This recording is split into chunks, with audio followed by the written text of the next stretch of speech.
Donny. Byla to vlastně žákyně, studentka střední školy. Bydlela na pokoji se svou spolubydlící Angie, která byla lesba, ale to nemusím zmiňovat.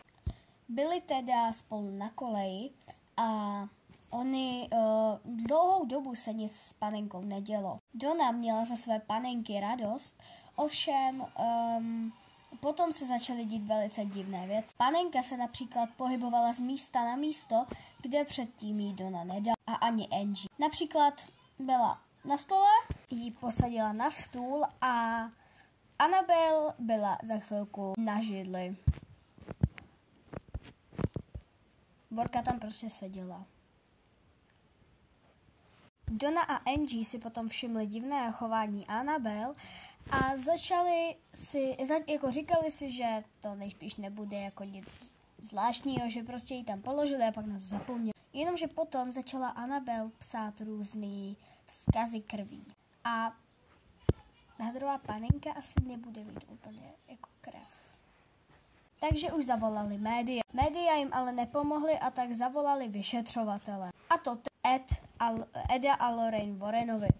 To byli manželé, kteří vlastně vyšetřovali různé paranormální aktivity a začali se zabývat Annabelle. Annabelle je dost zaujala a začali si jako říkat, jestli v ní něco nežije. Zjistilo se, že v ní dřímá duch neboli démon právě Annabelle Higginsová. Tohle je teda obrázek z Google a je to obrázek z filmu Annabelle, ale nevím, nepovedlo se mi dohledat Annabelle Higgins tu pravou.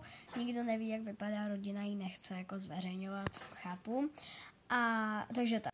Ed a Lorraine Warrenovi si založili muzeum, kam právě ukryli balerínu Kapučínu, kam právě ukryli Annabelle. Annabelle tedy byla umístěna do vitríny, kde bylo velkým písmem napsáno neotvírat nebezpečné pozitivní aktivita. Jenomže co se nestalo? Nějaký dementi ji vzali na tour. Jmenuje se to Devils on the Run, myslím, Devils on the Run, něco takového, nebo VAR, já teď nevím. A tam ji vzali. Vzali ji například do New Orleans, kde se zapalila budova stará nejméně než 100 let a uteklo 10 vězňů z orlínské věznice. Hodím vám sem fotky. Uteklo, jak jsem říkala, 10 vězňů, tady to byla ta věznice a tady byly ty vězni. Bylo jich přesně 10, 1, 2, 3, 4, 5, 6, 7, 8, 9, 10. A pak tady máme tu budovu. Budova vypadá takhle a je to vlastně její pobyt v New Orleans.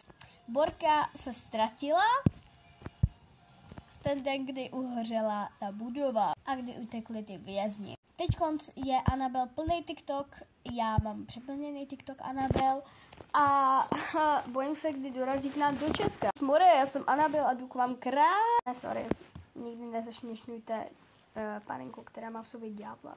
Takže víte, pokud bych zítra nevydala video, tak víte proč. Takže to je zatím všechno. Dám vám ještě různé informace. Doufám, že se vám tohle video líbilo. Zanechte like, odběr, sdílení a budu ráda i za váš komentář a o tom, co si o tom myslíte. Napište mi, co byste chtěli za další videa. Já to natočím. Čus!